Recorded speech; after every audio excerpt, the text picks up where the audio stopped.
Buenos días a todos o buenas tardes cuando se conecte cada uno. Seguimos el cuarto ciclo de conferencias Sociemat y vamos a dar paso a la segunda conferencia de este cuarto ciclo. Como siempre, tenemos una invitada de lujo en este caso, Paloma Fernández, que, que en realidad todos conocéis, así que no necesita presentación. Así que estoy por no presentarte, si eres la más conocida. Pues tú mismo. No, hombre. Paloma, pues es catedrática de Ciencia de Materiales e Ingeniería Metalúrgica desde el 2007 y es una apasionada de los materiales y además en la doble vertiente como investigadora, en donde trabaja en el estudio de óxidos metálicos multifuncionales con aplicaciones optoelectrónicas y luego pues ha dedicado mucha parte de su labor a la docencia, a una vertiente docente, aplicación de juegos en la enseñanza, etcétera, etcétera.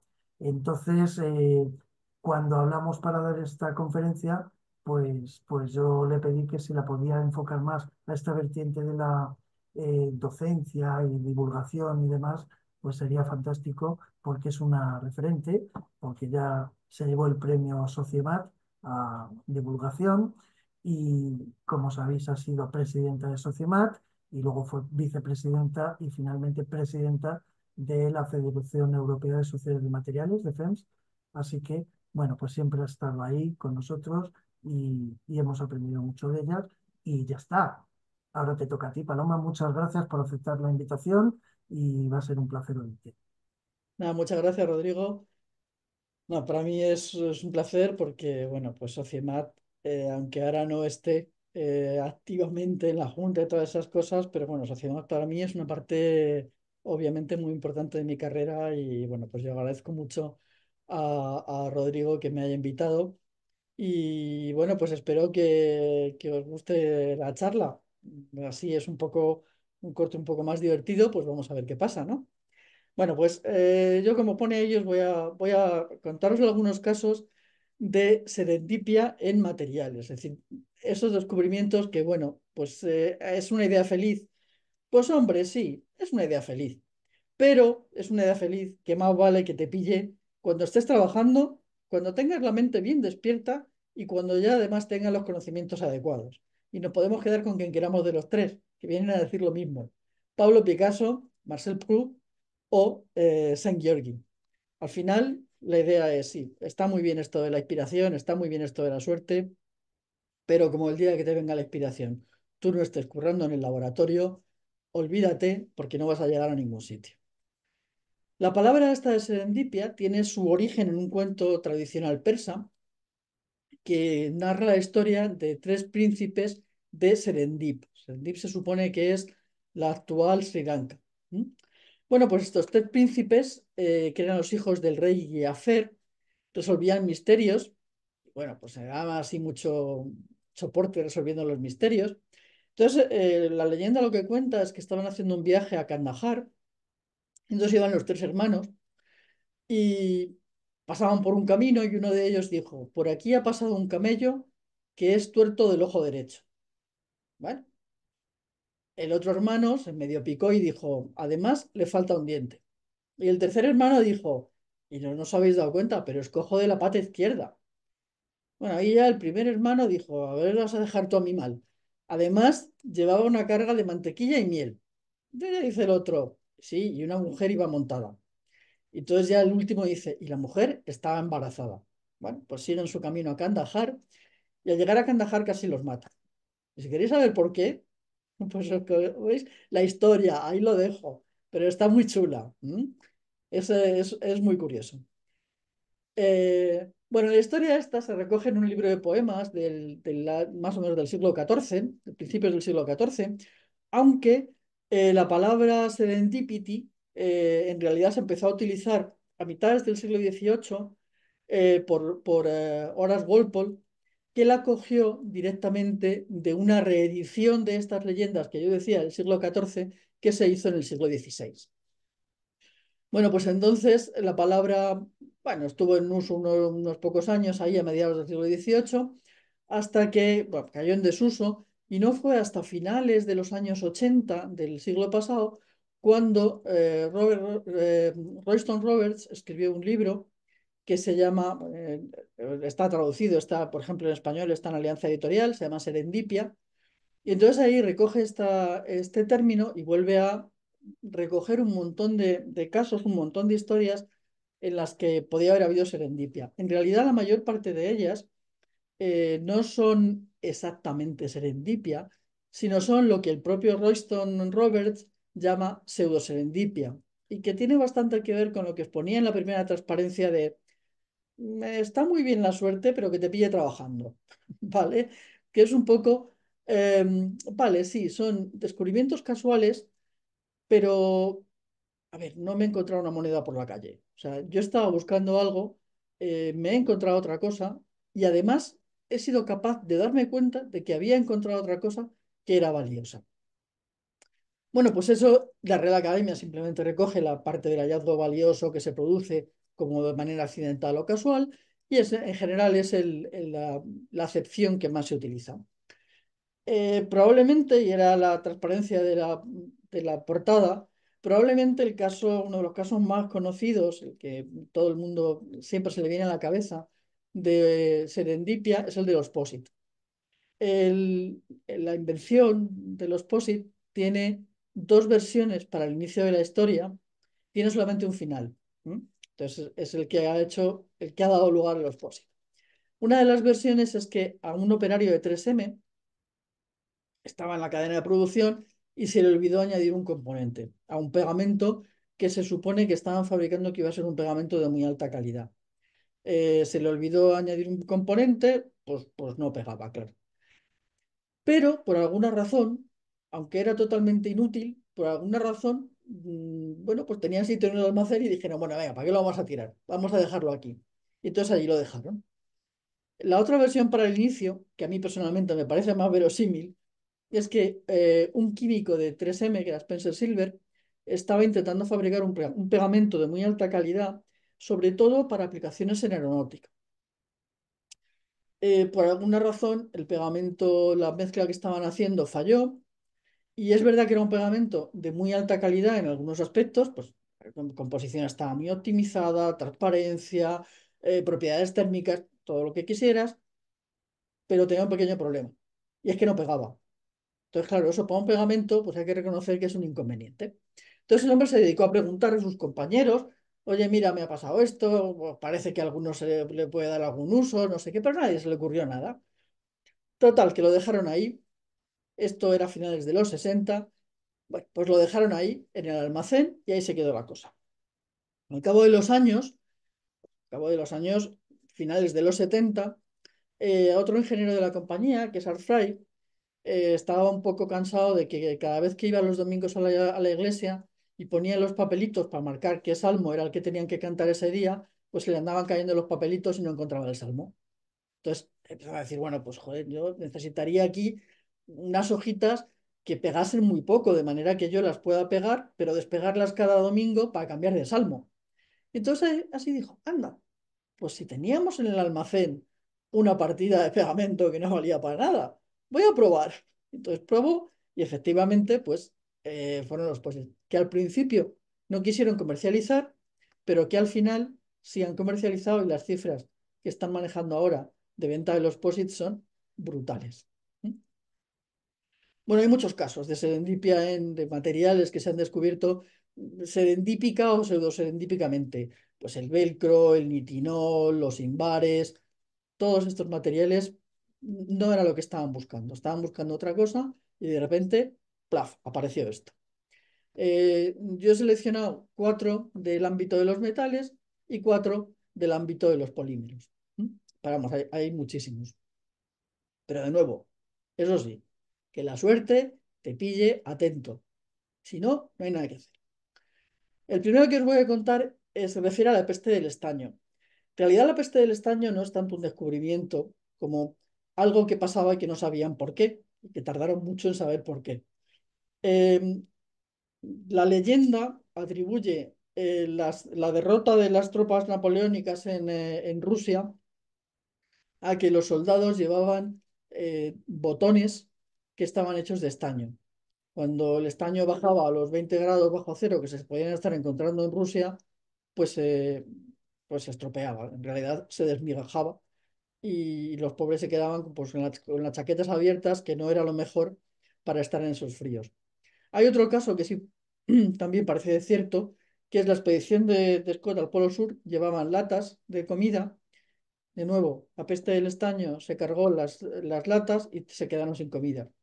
Y hay otro caso también muy llamativo, que es el del órgano de la Catedral de San Basilio, que tenía piezas también hechas de estaño y que a principios del siglo XVIII sufrió la peste del estaño y se les destrozó el órgano, tuvieron que rehacerlo entero. ¿Qué es lo que pasa?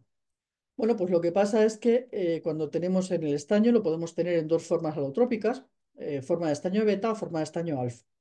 El estaño beta es un material que tiene estructura tetragonal, que es muy estable por encima de 13 grados, que tiene carácter metálico y que es dúctil.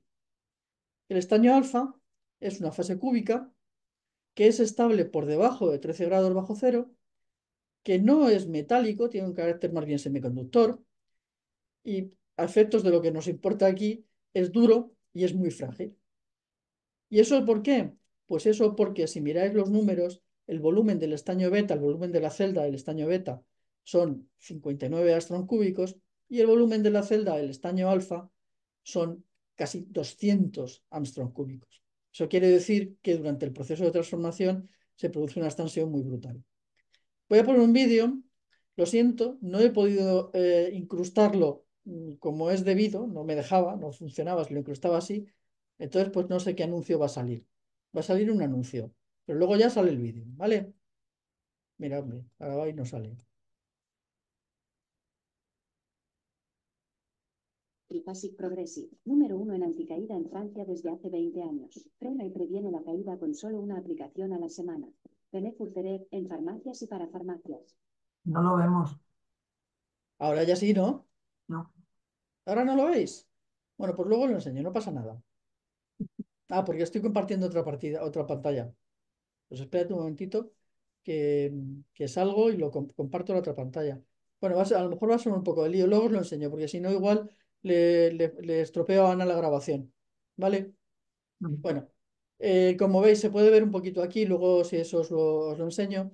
Esto es la pieza de estaño, se enfría y esto es lo que le va pasando al estaño, es que se desmenuza, o sea, se queda completamente en laminitas y en migas, queda completamente destrozado. Sí, con los vídeos a veces es verdad que hay problemas cuando hay pantallas compartidas. Bueno, ¿qué hay de cierto en que esto fuera la razón de que perdiera Napoleón? Bueno, pues a ver, es difícil porque es verdad que es verdad que tiene lugar esa transformación, pero también es verdad que en el estaño, en el momento en que haya impurezas, y son muy normales, por ejemplo, las impurezas de cobre, las impurezas de plomo, la temperatura de transformación disminuye considerablemente. No es probable que para los botones de los soldados utilizaran un estaño de altísima calidad, o sea que muy probablemente tendría impurezas. Y por otra parte, se han realizado excavaciones en tumbas de los soldados y en algunos casos se han encontrado botones que tenían alguna marca y que han permitido identificar a personas. O sea que eso es verdad que es posible, pero vamos a dejarlo ahí en que, bueno, pues a lo mejor perdieron por otra cosa. Lo de las latas de Scott sí es cierto. Bueno, el otro caso, que es también muy curioso, es el del bronce. Si miráis en esta gráfica, veis que he señalado en verde aquí el momento que es la edad del bronce. Veis que no aparece en los mismos tiempos en todas las civilizaciones, aparece singularmente pronto, por ejemplo, en la zona de Oriente Próximo. Eh, Se han visto, hay evidencias ya de usos de cobre y, bueno, no se sabe si de bronce, pero poco por el tipo de herramientas, lo normal es que sean de cobre. Hay murales en tumbas en Tebas. También se han visto yacimientos y restos de cobre tan antiguos como 4300 a.C. en la zona de Anatolia, que luego vamos a volver a ella. Y ya de bronce en la Cova del Tesoro en el Mar Muerto del orden de 3000 a.C. En realidad es un cobre al que le han aparecido una serie de impurezas. La más utilizada al principio, la más frecuente al principio era el arsénico, Aunque luego, pues esa fue poco a poco cayendo en desuso porque se les moría a la gente. Entonces dijeron, joder, aquí esto a lo mejor va a haber que solucionarlo de alguna otra manera. Entonces fueron probando con otros minerales y esas cosas. Bueno, pero también se han encontrado máscaras funerarias, campanas, cosas de ya 1000 antes de Cristo, 600 antes de Cristo, es decir, bastante antigüedad. ¿Por qué se abandona el cobre? Bueno, pues el cobre se abandona porque los primeros usos que se le había dado al cobre era para fabricar herramientas pequeñitas, azuelas, puntas de flecha que permitían afinar un poquito mejor la puntería que con las lascas, cosas así, pero poco más. Y poco más, la razón es que hubiera poco más, es que el cobre es un poquito puñetero. El cobre, por una parte, no se puede fundir hasta que no lleguemos a casi 1100 grados. Alcanzar 1100 grados con las capacidades que tenían en la época de la edad del cobre era prácticamente imposible. Pero es que además, aunque hubieran alcanzado los 1100 grados, habían podido hacer poco porque el cobre líquido es muy viscoso. Entonces, no habrían podido tampoco verterlo en un molde ni trabajar nada especial con él. Lo único que podían hacer es, bueno, pues calentar hasta donde podían y moldear. Es decir, hacer un moldeado en caliente y, bueno, pues ver lo que podemos hacer. Cualquier caso, pues tenía un problema adicional, y es que el cobre es muy blandito. El cobre es muy blandito, es muy maleable, está muy bien, pero es muy blando. Entonces limita muchísimo el uso que se le puede dar, ¿no? Por ejemplo, si pensamos en armas que ya en esa época se pegaban, pues prácticamente es inútil. Bueno, vamos a ver un poquito más en detalle qué es esto de la Edad del Bronce y a ver qué es lo que hizo que pasáramos del cobre, que era un material que se conocía, a algo que es cobre con otro metal que no se conocía. O sea, y ahí es donde está el misterio. Es decir, utilizo el cobre que sí lo conozco y ahora va a estar alegado con otros metales que ni siquiera sé que existen. ¿Mm? Y sin embargo, pues funcionó. Bueno, pues si os das cuenta de lo que os decía antes, la Edad del Bronce aparece, surge en distintas épocas en las diferentes culturas, pero surge singularmente próximo, singularmente pronto en la zona de Oriente Próximo. Entonces uno dice, bueno, ¿y qué tiene de particular esta zona? Y en particular, ¿qué tiene de particular esta zona de Anatolia? Pues tiene en particular varias cosas.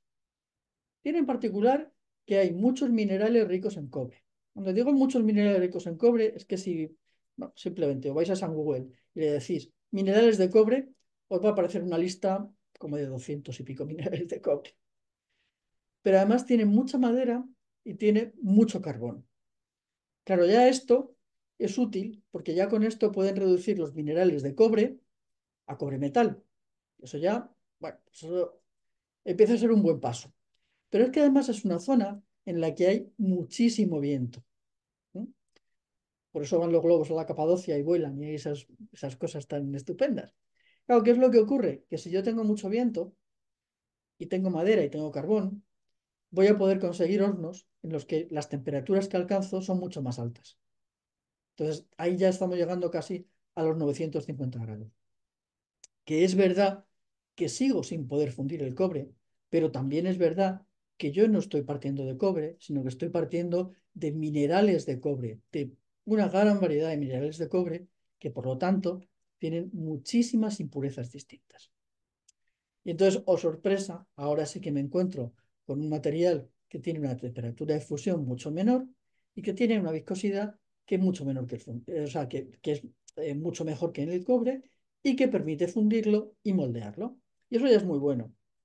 Pero además, bueno, ya en esa época ya estaban pegando todos con todos. Y entonces había, el bronce tiene una propiedad que desde el punto de vista de ganar batallas es todavía mucho más interesante. Y es que es mucho más resistente mecánicamente porque se produce un endurecimiento por solución sólida. Claro, esto ellos no lo sabían, pero nosotros sí. Esto, como sabéis, la deformación se produce porque hay un movimiento de dislocaciones. Tenemos aquí una dislocación en arista que se va moviendo y se deforma el cristal.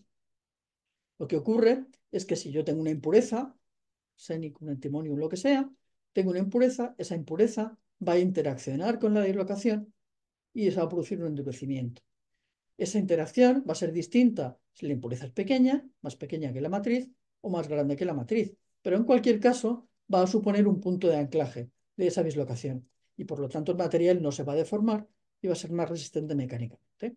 Pues si echamos un ojito a qué es lo que pasa con diferentes materiales, resulta que efectivamente el estaño es el que tiene un límite elástico más alto y el estaño resulta que tiene casi el doble de masa que el cobre y un radio considerablemente menor. Y hablábamos antes del arsénico. El arsénico tiene una masa ligeramente mayor que el cobre, pero tiene un radio atómico muchísimo menor que el cobre. Lo cual significa que en los dos casos vamos a tener, en este esquema de aquí, vamos a tener un campo de anclaje, por decirlo de alguna manera, que va a ser considerablemente intenso. Por eso, esos materiales ya son muchísimo mejores. Algo parecido también de endurecimiento tiene que ver con el duraluminio.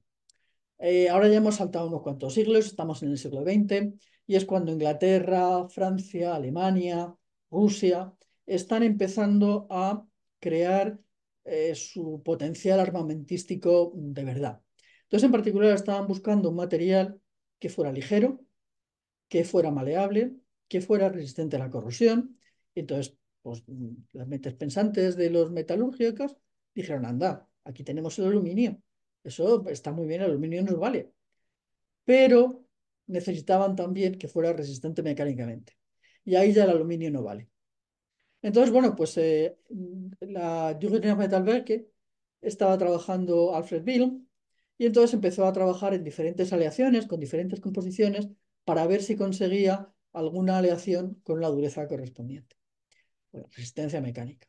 Estuvo trabajando, empezó a trabajar en 1903, empezó a probar distintas aleaciones, aluminio-cobre, aluminio-cobre-magnesio, empezó a alear con diferentes elementos en diferentes proporciones y al final, en 1906, estaba trabajando con una aleación en la que estaba mezclando también magnesio y a la que además le dio un tratamiento térmico a 500 grados.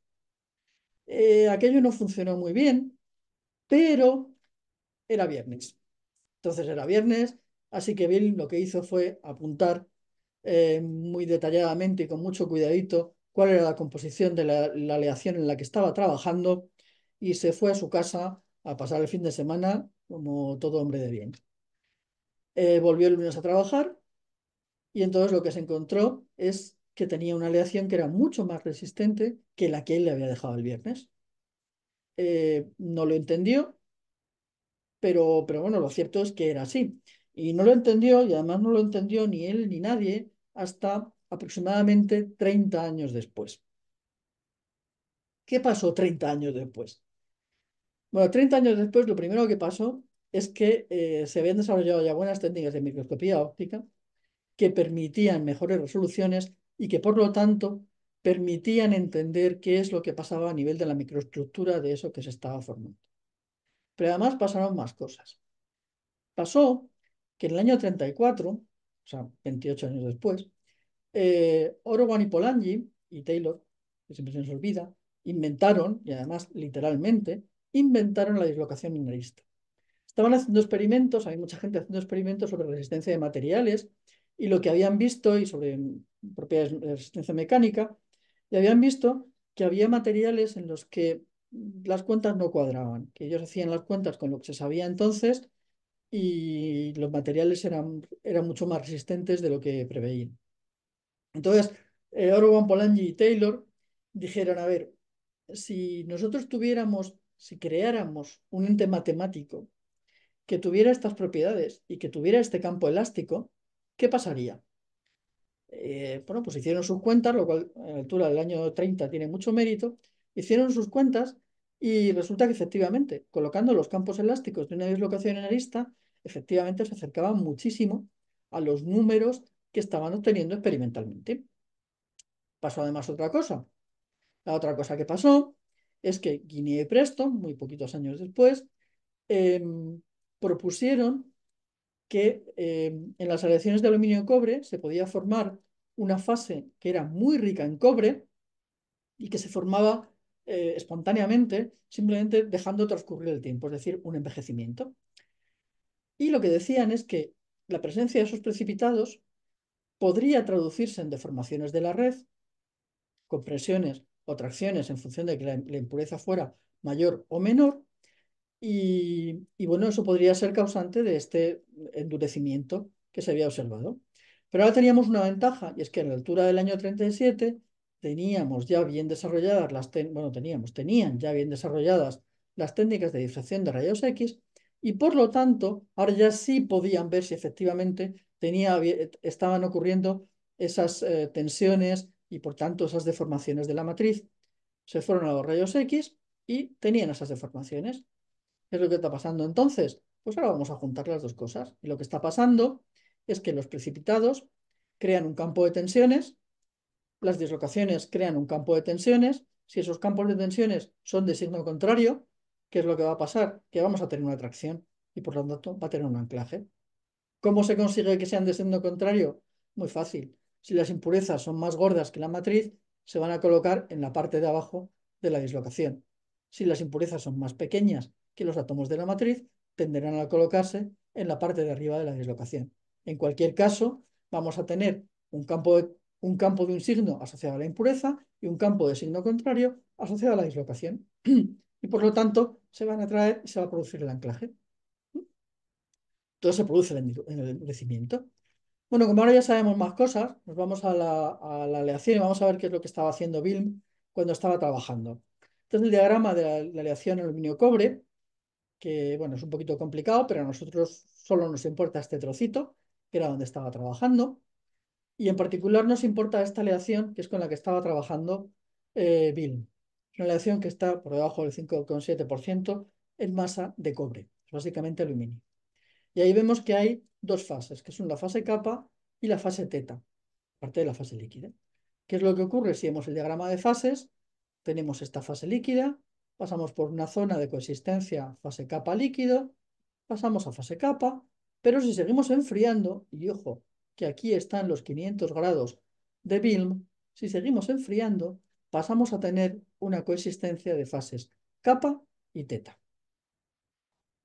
¿Qué es lo que ocurrió durante la semana? Pues durante la semana lo que ocurrió es que primero teníamos esta aleación cuando estábamos por aquí arriba. Cuando empezamos a pasar esta zona se formó este precipitado, es un precipitado coherente, pero cuando Wilm se fue a pasar el fin de semana y volvió el lunes, lo que había ocurrido es que este precipitado coherente había evolucionado a un precipitado incoherente, que es el que era capaz de producir el anclaje y por lo tanto el endurecimiento de la aleación. O sea que tuve un buen fin de semana. Bueno, hay otras veces que lo que más ayuda son las tonterías del jefe. O sea, hay veces que está bien que el jefe de vez en cuando diga tontunas. Y eso es un poco lo que pasó con el descubrimiento del nitinol como aleación con memoria de forma.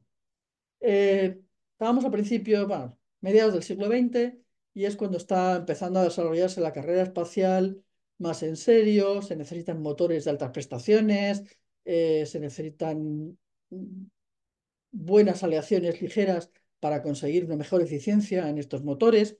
Y entonces, en el Naval Ordnance Laboratory estaban investigando en aleaciones de níquel-titanio, completamente puro, y las querían utilizar para hacer las cabezas de los misiles. Estas aleaciones son relativamente ligeras, son muy resistentes al calor, tienen una alta resistencia mecánica y son muy dúctiles. Pues bueno, pues uno en principio decía, pues esto está muy bien, ¿no? O sea, me da buenas pistas de que esto puede funcionar. Bueno, pues entonces Buller lo que fue haciendo fue moldeando barras con aleaciones ligeramente distintas para ir viendo cuál era la influencia de la composición en las propiedades mecánicas. Se sabían que estaban más o menos cerca de la composición que quería para tener unas buenas prestaciones, pero quería optimizar. Entonces él iba calentando, iba moldeando las barras y las iba dejando encima de una mesa para que fueran enfriándose. Cuando dejó colocadas sus 6 barras, cogió la primera que tenía, que había hecho, que estaba ya más fría, y empezó a pulirla, quitar las imperfecciones, un poco a medir cómo se había quedado aquello y tal, y se le cayó al suelo. Y al caérsele al suelo, le sonó raro. O sea, le sonó que hizo un ruido que no era el ruido que él esperaba para un bloque metálico que se hubiera caído al suelo. Entonces, bueno, pues probó a tirar el resto. Empezó a tirar el resto que estaban más calientes y resulta que el resto que estaban más calientes sonaban como tenían que sonar. Sonaban con su clink metálico como es debido. Y entonces, bueno, pues no entendía nada, no entendió mucho, pero bueno, pues da igual, que suenen cuando quieran. Total, no voy a hacer una campana, así que venga, tira. Y siguió investigando. Siguió investigando hasta que más o menos al principio de los años 60, año 1961, él pensó, a ver, yo creo que ya he optimizado lo suficiente esta aleación y ahora ya me voy a ir y se la voy a enseñar a mis supervisores. Preparó unas láminas, porque lo que quería sobre todo era mostrarles que eran muy útiles, entonces preparó unas láminas de diferentes tamaños, que las podía doblar de diferentes formas, y se fue a ver a sus supervisores. Y aquí viene la tontería del jefe. La tontería del jefe fue que uno de los supervisores fumaba en pipa. Y entonces dijo, ah, muy bien, esto se dobla muy bien, pero yo quiero ver si la aleación es resistente a la temperatura. ¿Y qué hizo el hombre para ver si era resistente a la temperatura? Pues cogió la pipa y volcó la cazoleta, toda la cazoleta de la pipa, la volcó sobre la lámina doblada. Y al volcarla sobre la lámina doblada, una aleación con memoria de forma, ¿qué hizo? Pues espontáneamente y muy rápidamente recuperó su forma inicial. Y este vídeo sí que espero que funcione. Whoa. It's such a sad timing. Yeah, it's just like it slows and then quickly it gets faster and faster. And it's like, whee! Beautiful. Awesome. Thanks, guys. Bueno, seguro que habéis visto un montón de vídeos de cosas de estas, pero bueno, claro, evidentemente no lo entendieron, no supieron qué pasaba, pero bueno, ahí siguieron trabajando y volvieron a recoger cosas que se habían estado haciendo a principios de los años 30, que se había estado trabajando con aleaciones que presentaban fases o transformaciones de fase martensíticas. Entonces, se les ocurrió si podía estar pasando algo aquí, que de hecho estaba pasando. De partida tenía una fase austenita en la que, bueno, pues tenían los átomos de níquel y de titanio de diferente tamaño, perfectamente colocadas, una estructura cúbica maravillosa. Cuando tiene lugar, por culpa del enfriamiento, tiene lugar la transformación a fase martensita, pues resulta que aparece una red que sigue estando muy bien formada, muy bien ordenada, pero está distorsionada. Obviamente, las colocaciones de los átomos en la fase martensita y en la fase austenita no son las mismas. ¿Qué es lo que ocurre? Lo que ocurre es que yo ahora puedo deformar esta martensita se va a deformar muy bien porque estas posiciones de los átomos no son totalmente estables, pues efectivamente va a ser muy deformable, va a ser muy maleable, pero lo que va a ocurrir es que cuando yo caliente, ya sea esta martensita deformada o ya sea la martensita sin deformar, el material va a intentar recuperar su forma inicial, ¿no? Y la va a recuperar muy rápido. La va a recuperar muy rápido porque es una transformación termoelástica. Y una transformación termoelástica no interviene la difusión. Entonces, al no intervenir la difusión, son procesos que son tremendamente rápidos, que se pueden inducir ya sea por deformación, ya sea por cambio de temperatura. Lo que está pasando es que, claro, dependen de la oxígeno temperatura. Lo que está pasando es que yo tengo dos variedades de martensita distintas. Lo que ocurre cuando deformo es que una variedad de martensita, en este caso he puesto la 1, crece a expensas de la variedad de martensita 2. Podría haber sido lo mismo. De hecho, en compresión podría haber sido al revés. Aquí podría haber sido de esta manera. Pero lo que sí es cierto es que cuando yo vuelvo a calentar esta aleación, de nuevo, cada variedad de martensita va a volver a su volumen inicial. Por lo tanto, vamos a recuperar la forma que teníamos al principio. Y ahí está la memoria. Bueno, pues esto, digamos que son los 4 ejemplos que he seleccionado de la parte de metales, porque hay algo que seleccionar. Y ahora vamos a otro campo, que es el campo de los polímeros. Eh, bueno, uno de los primeros es el caucho sintético. Los nativos ya sabéis que jugaban con el caucho que sacaban de un árbol. En realidad es el látex, era una sustancia que era completamente desconocida en Europa, porque en Europa no existía el árbol del látex. Y bueno, pues a los primeros exploradores les llamó mucho la atención. Se trajeron una pequeña cantidad de látex a Europa, pero al principio no supieron darle mucha aplicación, hasta bastante después de venir. Y bastante después se le dio un uso que, hombre, tampoco es que sea como para tirar cohetes, aunque sea muy útil, ¿eh?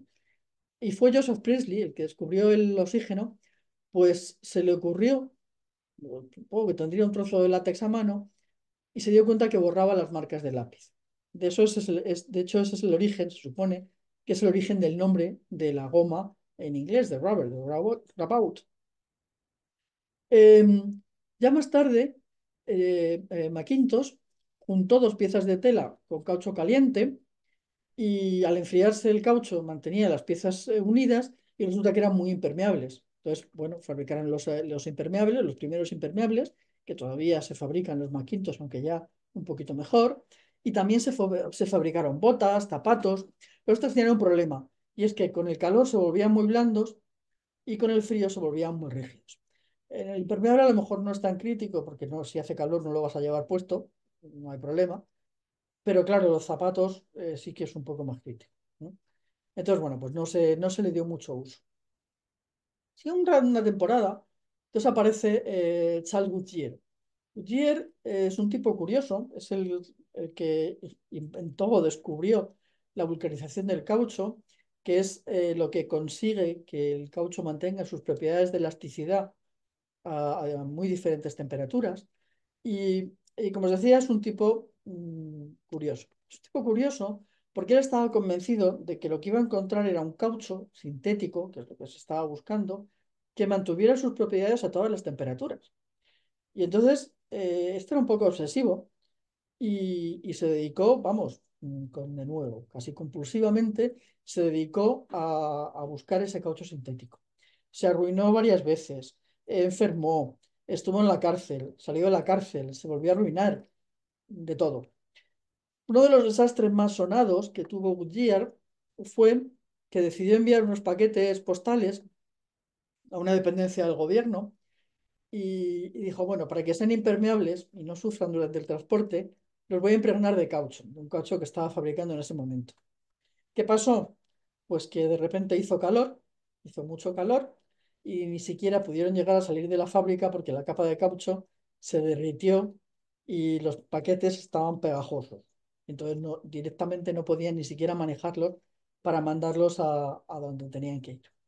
Bueno, por fin tuve un poquito de suerte y un día que estaba probando aplicaciones varias, pues una gota de las pruebas que estaba haciendo se le cayó sobre la estufa. Como siempre, no le dio más importancia, allí se quedó la gota, pero después se dio cuenta de que la gota no se había derretido. Al cabo de un rato dijo, "Joder, ¿y esto no se ha derretido?". Se emocionó mucho, pero dije, hombre, por lo menos la parte de temperatura de calor parece que la vamos superando. Cogió el trozo de caucho, salió al exterior, una noche bastante fría, y colgó el trozo de caucho lo colgó de la puerta, lo pegó con un clavo y se fue a dormir. Y a la mañana siguiente, pues cuando salió, resulta que el caucho seguía flexible. Hombre, pues esto es lo que yo quería. ¡Qué bien! ¿Cuál es el truco? El truco es que en la mezcla había hecho una novedad que no había probado hasta entonces, y es que había echado azufre. Entonces, los átomos de azufre lo que son capaces es de ligar muy bien las cadenas poliméricas del caucho. Y entonces, al estar muy bien ligadas las cadenas poliméricas del caucho, mantienen la flexibilidad y además es mucho menos sensible a la temperatura. Bueno, los primeros cauchos sintéticos, que fueron el neopreno del tío Cole, aquí tenéis las cadenas, aquí tenéis los átomos de azufre. Entonces veis que estos son las cadenas. Claro, si yo tengo aquí el átomo de azufre engancha esta cadena con la cadena inferior y por lo tanto mantiene mucho mejor la flexibilidad, pero a la vez es mucho más estable frente a cambios de temperatura. Bueno, Staudinger había sugerido en el año 20, o superior al año 20, que algunos de estos polímeros o de estos materiales estaban formados por la unión de unidades, bueno, son estas. En este caso, pues aquí tenemos el isopreno como monómero, el poliisopreno como primer paso del polímero, y ahora tenemos el poliisopreno con el azufre, que es el que da lugar a este material que ya es algo parecido al caucho sintético. Como la mayor parte de las cosas que se inventaron en este campo y en esta época tenían que ver con la fábrica de DuPont, pues Callcott, que trabajaba en DuPont, recogió los resultados de Newland y de Staudinger pensando que los dímeros y los trímeros en los que el acetileno estaba actuando como monómero iban a ser suficientemente parecidos a las unidades del caucho como para que fuera un buen punto de partida para crear el caucho sintético. Bueno, pues resulta que no fue así. Resulta que no valieron para nada. Muchos esfuerzos, pero al final no consiguió el caucho sintético. Pero bueno, la fábrica de DuPont tenía un gran potencial de experimentación y entonces otro de los ingenieros de DuPont, que es Carothers, que era por esa época era el jefe de la estación experimental y tenía mejor laboratorio de lo que tenía Callcott, encargó a uno de sus estudiantes o de sus colaboradores que trabajara un poco más en esta idea que había propuesto Callcott.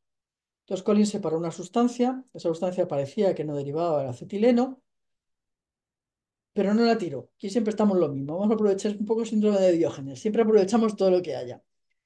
Entonces no la tiró y volvemos otra vez al duraluminio de Bill. Llega el viernes y se va a su casa de fin de semana. Cuando vuelve el lunes, en lugar de encontrarse la sustancia líquida que él había dejado, lo que se encuentra es un sólido gomoso con propiedades muy parecidas a las del caucho que estaba buscando y que resulta que lo que había pasado es que habían estado, el sitio donde había estado colocando ese líquido, pues tenía algún resto de cloro porque lo habían limpiado con lejía o tal, y entonces lo llamó cloropreno.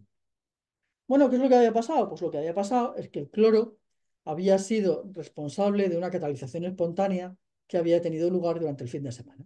De tal manera que en vez de tener una unidad de acetileno normal, pues habíamos pasado a tener una unidad como esta, y entonces le llamaron neopreno. Neopreno tiene propiedades elásticas similares al caucho natural, pero tiene ventajas sobre el caucho natural, que es resistente al petróleo, es resistente a la gasolina, es resistente a productos que son también muy, muy corrosivos, como puede ser el ozono. Entonces, bueno, eso tenía bastante buena pinta. Entonces, bueno, ese es un poco el origen del neopreno. El colodión no es exactamente el descubrimiento, sino que el colodión sirvió para descubrir muchas cosas, así en plan de chiripa. El colodión era una sustancia que se utilizaba mucho para cubrir heridas, una sustancia transparente, muy flexible y que se utilizaba para cubrir heridas y protegerlas de la suciedad. Entonces, en este caso os voy a mostrar dos ejemplos en los que el colodión fue la pista para descubrir, fabricar dos productos muy distintos, pero que no son muy familiares, como son el colodión y el vidrio de alta resistencia. Perdón, el celuloide y el vidrio de alta resistencia. Vamos a empezar por el celuloide. A las alturas del finales del siglo XIX, las bolas de billar, por ejemplo, y otras muchas cosas, las fabricaban con marfil. El marfil era caro, era, bueno, costoso de traer. Entonces, bueno, pues empezaron a darle vueltas a ver si podían conseguir un material que fuera parecido al marfil, más barato, pero que permitiera buenas prestaciones que pudiera sustituir al marfil. Entonces estaba John Wesley Hyatt, estaba trabajando con mezclas de serrín y papel mezclado con cola, porque creía que eso sería bueno para esas prestaciones, que eso le iba a dar un buen punto de partida. Bueno, estaba trabajando con estos materiales y se cortó. Se cortó un dedo, se fue al botiquín y en el botiquín, ¿qué es lo que tenía? Pues en el botiquín lo que tenía era un frasco de colodión. Colodión es nitrato de celulosa.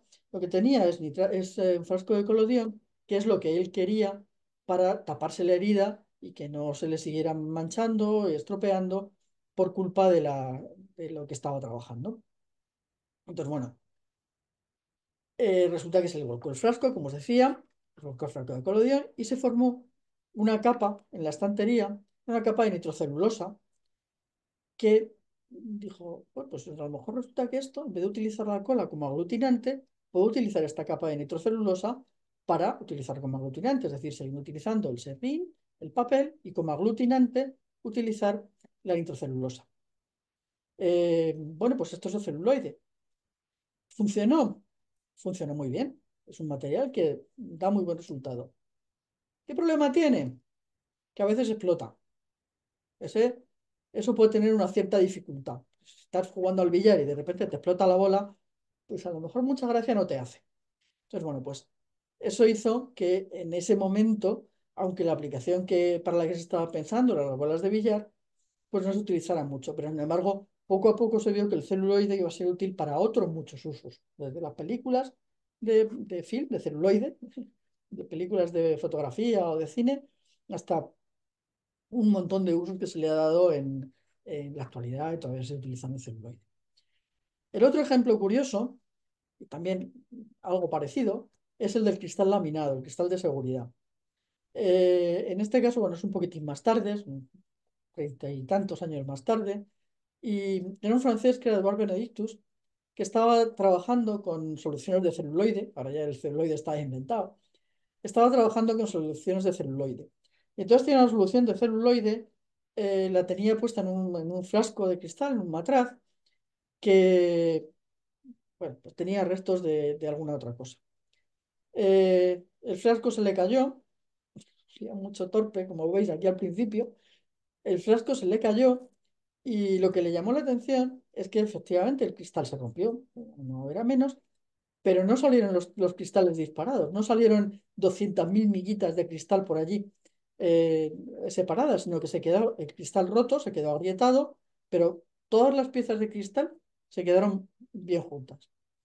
Entonces, bueno, eso lo que dio la idea es de que a lo mejor lo que se podía hacer, y de hecho se hizo y se sigue haciendo, es fabricar cristal laminado en el que se pone pues una capa de vidrio, una capa de, en ese momento, colodión, ahora obviamente se hace con otras cosas, una capa de colodión y otra capa de vidrio. De tal manera que si el vidrio se rompe, la capa de colodión o la capa intermedia de lo que sea va a sujetar todas esas partículas de vidrio y va a impedir que se desperdiguen y que por tanto puedan provocar accidentes de cortes, por ejemplo en los coches puede provocar accidentes muy serios, cortes muy severos y todo ese tipo de cosas. ¿Mm? Pero nunca hay que dejar de jugar. Y un ejemplo claro de que nunca hay que dejar de jugar, ya sabéis que a mí me gustan mucho los juegos, es el descubrimiento del nylon. ¿Aquí qué estaban buscando? Aquí estaban buscando seda. Estaban buscando seda artificial. ¿Mm? Pues un poco como con lo del marfil. El marfil es muy bueno, pero al final tienes que matar muchos elefantes. Y pues con la seda, pues la seda es muy buena, pero necesitas mucho gusano para producir mucha seda. Entonces, bueno, pues necesitaban buscar una seda artificial. Otra vez Carothers, la Dupont, por tanto, estaba trabajando en un proyecto de investigación en el que pretendía, hasta lo que estaba buscando entender propiedades generales de polímeros que ya se conocían, como el caucho, como la celulosa, como la propia seda, para intentar replicarlos de forma sintética y poder producir eh, tejidos o polímeros nuevos. Bueno, a esa altura habían llegado ya, habían aportado ya bastantes conocimientos al campo, habían avanzado mucho, pero ninguno de los avances que se habían producido habían valido para producir seda artificial de calidad. Eh, bueno, pues en estas que casi habían abandonado la idea de producir la seda, pero estaban allí trabajando en el laboratorio, y el jefe, Carotes, se fue a hacer unos recados. Así que sus niños, o sea, sus estudiantes, se dedicaron a jugar. Ya que no estaba el jefe, pues vamos a hacer un poco el tonto. Habían desarrollado una poliamida que no es que le diera mucha utilidad, pero la tenían allí en un frasco y estaban trabajando con poliéster. Y entonces se pusieron a jugar con un palito. Se pusieron a remover, con un palito se pusieron a remover lo que tenían en el frasco y se pusieron a hacer el tonto, empezaron a tirar del palito para arriba y lo que vieron es que en la punta del palito se formaba una bola de material y empezaban a tirar y empezaban a tirar y aquello no se rompía. Y tiraban y se hacía una hebra cada vez más larga y no se rompía. Pues como no estaba el jefe, podían jugar, salieron corriendo del laboratorio, se fueron bajando las escaleras, aquello se estiraba y se estiraba y se estiraba y no se rompía hasta que se quedaron sin material, claro. Pero no se rompió y ese fue el origen del nylon. Pues bueno, pues ahí siguieron. ¿Y qué es lo que había pasado? Pues lo que había pasado es que habían conseguido hacer un estiramiento en frío del poliéster con el que estaban trabajando. Este es el poliéster que tenían, este es el inicial. al hacer el enfriamiento en frío, ¿qué es lo que ocurre? Pues lo que ocurre es que si veis aquí en las cadenas estas, dos cadenas se juntan los oxígenos y los hidrógenos de una cadena y de la adyacente, se forman una serie de puentes y hacen que esto sea muy resistente. Y eso es lo que pasa cuando se enfría, cuando se produce el estiramiento en frío, que es lo que estaban haciendo, el tonto. Bueno, esto se patentó en el año 35. En realidad, aunque se da como que patentaron el nylon, no patentaron el nylon, sino que lo que patentaron fue el proceso de enfriamiento en frío. Esto consiguió que se redujera drásticamente la demanda de seda y además sirvió de impulso a la fabricación de muchísimos polímeros. Eh, para que os hagáis una idea, en las 5 primeras horas, así como dato curioso, en las 5 primeras horas de puesta a la venta de las primeras medias hechas con nylon, se vendieron 4 millones de pares de medias. Después decayó la fabricación de pares de medias porque estalló la Guerra Mundial y tuvieron que dedicarlo a fabricar paracaídas y otras cosas, pero inicialmente... Y además aquí hay una leyenda, o muchas, en torno al nombre, que es por qué se llama nylon. Entonces, bueno, pues hay muchas versiones. Hay versiones que dicen que son las etiquetas, las siglas, que habían puesto una etiqueta porque querían mandar el producto de Nueva York a Londres. Y entonces eso es lo que pusieron, pues New York, London. Hay otros que dicen que es el Nil, que significa al azar, porque lo habían hecho al azar, claro, totalmente, y on, porque bueno, es la terminación de muchos compuestos químicos. Entonces dije, no, pues ya está, pues mucho al azar. Pues en castellano habríamos dicho azarón, pero bueno, pues en inglés, pues nylon. Otros dicen que eran los nombres de las amigas de los tontos que habían estado jugando, que eran Norma, Yolanda, Laura o la de Natalia, o algo similar, porque no me salen estos nombres en inglés. Otra versión es el no run, de que no se rompen, no se hacen carreras. Salía Nurón, el Nurón les parecía un medicamento para el estrés, entonces dijeron, no vamos a cambiarlo. Y la otra es que viene, bueno, estamos en la época de preguerra, pues Now You Love the Old Nipponese, o cosas parecidas. Bueno, en cualquier caso son tonterías de por qué surgió el nombre, que nunca sabremos por qué se puso, porque no tenemos a Carter ni a Hill para preguntarles. Pero bueno, esa es la historia un poco de cómo se fabricó el nylon. Otro caso, también de curiosidad, es el teflón. Y en este caso, afortunadamente, la curiosidad no mató al gato, aunque, como vais a ver, ya me parece maravilloso que efectivamente no matara al gato. Seguimos en los años 30, fijaos que son muy activos. Aquí tenemos a Plunkett y a Reebok, que estaban trabajando con refrigerantes. En particular, esos que ahora están tan prohibidos, que son los CFCs, los fluorocarbonados. Bueno, que son estos tipos de materiales, tienen más o menos estas fórmulas genéricas. Con el cloro, pues dan los CFCs.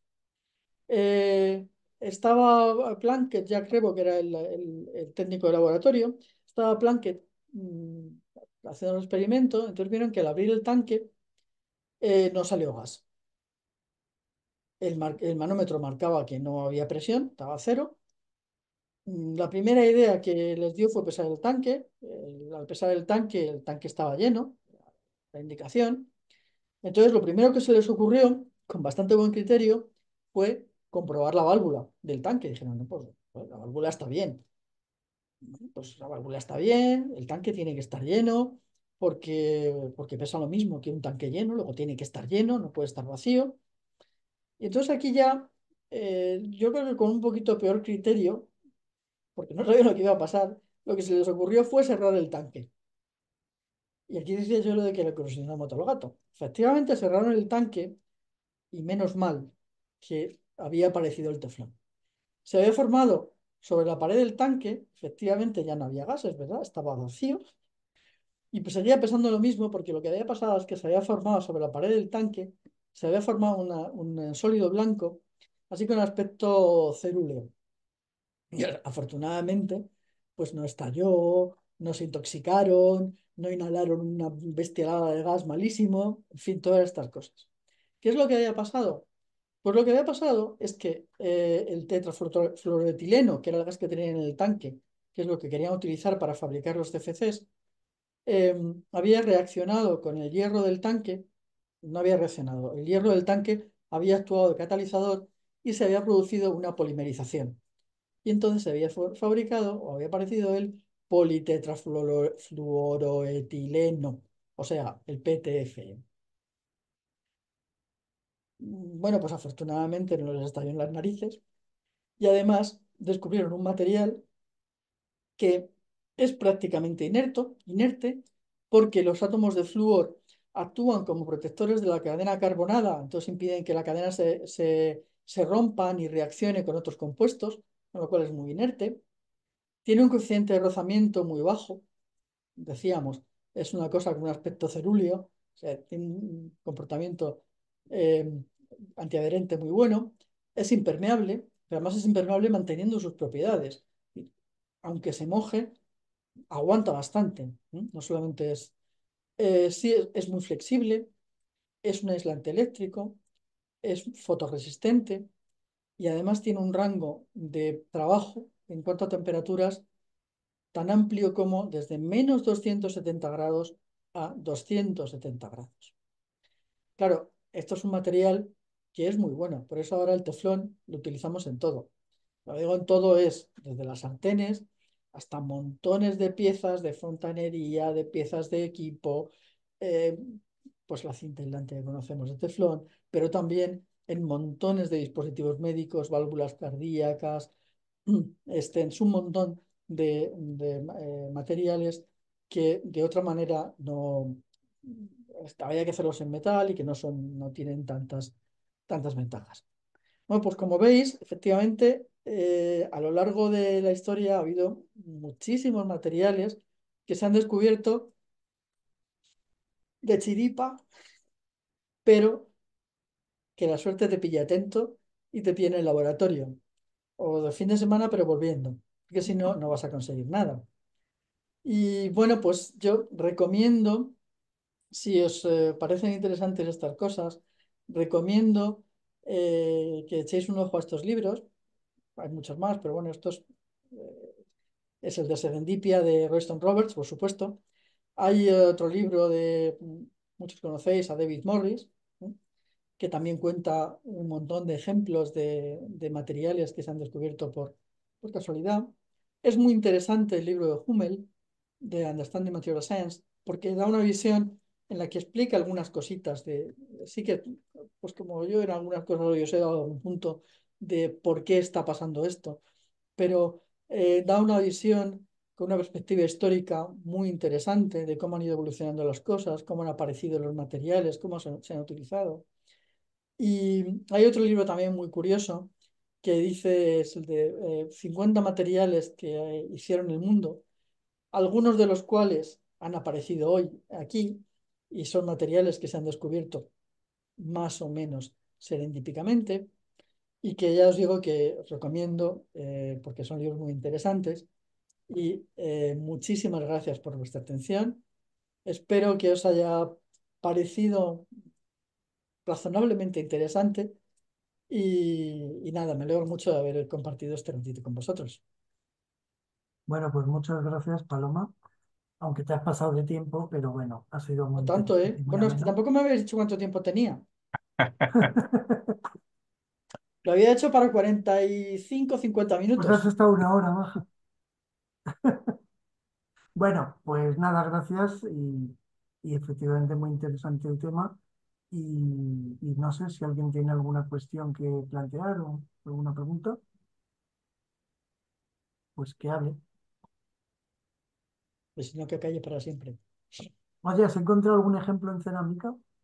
Bueno, no lo has mirado. Eh, en cerámicas menos. En cerámicas la verdad es que no hay tantos ejemplos. Yo creo que también por la forma en la que se ha empezado a trabajar con las cerámicas. O sea, más allá, o sea, si quieres directamente lo que es el propio descubrimiento de la cerámica, eso sí. Porque, claro, en realidad es un barro que que utilizaron para hacer cosas y que se les quedó al horno. O sea, por ejemplo, con el vidrio fue algo parecido. El vidrio se les Claro. cayeron en pucheros de barro, tenían pucheros de barro que habían dejado calentar durante la noche y sobre los ladrillos se quemaron, se fundieron y al final, bueno, pues era silicio. Entonces por la mañana en un fuego encontraron gotas de vidrio, ¿no? Entonces, pues de la misma, pues sí que es verdad que... Pero más sobre todo al proceso claro, en realidad cerámicas que son todos los minerales son cerámicas, si me apuras. Bueno, yo como siempre me río de los metalúrgicos porque yo, la edad del bronce, del hierro, entre tal, pero en realidad para mí son modernos porque la cerámica, aparte de ser anterior, es que tenemos, yo creo que el primer equipamiento industrial existente en la humanidad De es el hecho, torno de alfarero, que está reportado en claro, 4 o 5 mil años fíjate, antes de si te Cristo. vas al libro de Hummel, al libro este que decía yo de Stand Material Science, uno de los capítulos se llama precisamente No hay edad de la cerámica, Sí, sí, sí, la hay, sí. lo llama así, No Ceramic Age, o sea que Bueno, pues nada. efectivamente. ¿Alguien más quiere participar? No veo manos, no A veo. ver, hola. Sí, Nada, yo lo que quería decir es que me ha gustado muchísimo, muchísimo la charla, Paloma, y esto para mis clases no veas cómo me viene, porque cuando empiezas a contar, bueno, pues de bacacitos, contar sí. todo lo de los duraluminios, bueno, todo esto va a ser, bueno, me enriquezco mucho con esta charla. Entonces, bueno, pues enhorabuena, Muchas gracias, Gloria. que me resulta muy interesante. Te Y hago quería todas las transparencias que te hagan falta. y bueno, lo de los libros estos que recomiendas al final, que yo el de Serendipia sí que lo tengo aquí en el despacho, la verdad es que no lo he leído, el resto no los he visto, pero bueno, los compraré también para leerlos. Y quería preguntarte sobre también, yo recuerdo haber visto una película, es que no me acuerdo muy bien cómo iba, creo que se llamaba ¿cómo era? Aguas Oscuras. Es la película que yo creo que tiene que ver, es sobre un juicio o algo, y creo que tenía que ver algo con el teflón. El caso es que yo recuerdo que a partir de, no sé si fue a partir de esa película, creo que sí, ¿eh? Que empecé a ver como que el teflón ya no se utiliza como en las sartenes, como lámina antiadherente, o, por algo de toxicidad A ver, yo creo que se está empezando a sustituir en algunas cosas porque, a ver, al final son polímeros que son cadenas que son relativamente lábiles y que cuando eso lo calientas, por mucho que sea resistente a 170 grados, pues cuando lo calientas muchas veces y luego lo metes en lavavajillas y luego es antiadherente, pero a ver, como todos hemos fregado una sartén, pues ya sabemos todos que al final el estropajo acaba haciendo virutitas. Y Sí. esas virutitas, pues en la siguiente cocina que haces te la comes. Es que es así. Entonces, claro, pues es verdad que cuando luego ya se empiezan a estudiar las cosas más, pues se están retirando muchos productos que se están utilizando, pero yo no sé hasta qué punto, yo creo que no se ha sustituido del todo, se siguen encontrando cosas de teflón y en cacerolas y todo. Lo que sí es verdad es que los teflones que se hacen ahora para, mm, para las sartenes y para estas cosas son mucho más resistentes, porque de hecho mi cacerola de teflón yo la meto en el lavavajillas, cosa que antes no se podía hacer. Entonces, bueno, Mm, yo creo que tienen recubrimientos más resistentes para que evitar, sobre todo yo creo que el rayado, porque esos son virutillas, entonces es como con los microplásticos. Al final tienes una virutilla que la siguiente vez que frías algo o que cocines algo, es que se te va a ir con la comida y te la vas a comer. Y al final, el origen del teflón es un CFC, o sea, es un fluorocarbonado en el que además tienes partículas de hierro, tiene, además, o sea, tiene flúor, tiene cloro, tiene vete a saber qué. Pues mm. no sé si es bueno para comer. Sí. Que yo recuerdo que en la película creo que iba sobre unos vertidos y tenía que ver con algo en la fabricación de una empresa de DuPont, además, por la fabricación del teflón, ¿no? Algo que utilizaban para la fabricación o algo así y se producían unos vertidos o tal. El caso es que yo recuerdo que después leyendo es cuando me encontré lo de que, bueno, pues que no debería utilizarse el teflón para las sartenes. Y es verdad que me empecé a dar cuenta de que las sartenes últimas que yo compraba ya no llevaban teflón. Y entonces, bueno, pues No, yo creo que ahora ya hay sustitutos del teflón mm, que son más resistentes. sí, sí, sí, sí. Pero bueno, pues el origen. Bueno, Pero vamos, que la ocurrencia de ponerse a cerrar el tanque es fina, vamos. Sí, yo creo que la película que dices es la de Aguas Oscuras, Aguas oscuras, no sé qué he dicho que antes. está Mark Aguas. Ruffalo y la Yo Anne no lo he Sí, visto. Hathaway y sí, esto. es que lo tengo así un poco como, Sí, sí, como es que esa, me he es esa. acordado cuando empezó a hablar del teflón, pero no recordaba muy bien de Sí, sí, qué. yo creo que es esa película. Sí, Efectivamente, el teflón es verdad que está en controversia, ¿no? Por eso ahora han salido tanta cantidad de sartenes que son de base cerámica Sí, e incluso, pues ya que estamos los metalúrgicos aquí, podemos decir, pues nuevas composiciones de aceros con nanoparticulados, nanoestructurados, que permiten el que no se peguen los alimentos claro. y que son, bueno, pues muchos de ellos basados en eso que hemos hablado alguna vez, en los cuasimateriales, ¿no? Entonces, bueno, pues ahí hay todo un campo, o sea, efectivamente. Claro, es que, por ejemplo, hay un vídeo que es espectacular y es una cuchara de cerámica, pues una cuchara de cerámica nanoestructurada y está nanoestructurada imitando el efecto Loto. Y entonces la utilizan para coger miel y volcar la miel, no se queda ni una gotita de miel, o sea, es lo más antiadherente que te puedes imaginar. Entonces, claro, cuando tienes esa posibilidad, claro, en el año 30 no sabían hacer cosas nanoestructuradas, pero ahora mismo sí se saben hacer cosas nanoestructuradas y sabes hacer Claro, metasuperficies y sabes hacer cosas que claro. Que antes las no. puedes hacer hidrófobas, las puedes hacer hidrofílicas si es lo que te interesa, Sí, sí. las puedes hacer lo que quieras. Entonces ya ahora mismo, no jugando tanto con la composición como con el procesado, puedes hacer maravillas. mm, Ujú. bueno, pues Y nada. otra pregunta muy rápida, perdonad que abuse. ¿Sabes si hay alguna historia de estas de serendipia relacionadas con alguna mujer?